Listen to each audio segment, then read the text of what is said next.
یک دو سه چومه گندê xalê xwe xal rakir gopalê xwe çû nava dewarê xwe anî goştê gayê xwe da ber mêvanê xwe. هر بجی ار درواز به ورد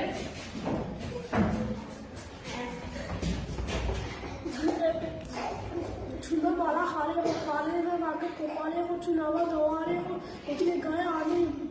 ber ورد کشم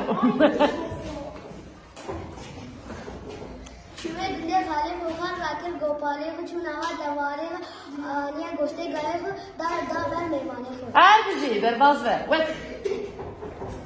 çûme gundê xalê xwe xal rakir gopalê xwe çû ber dewarê xwe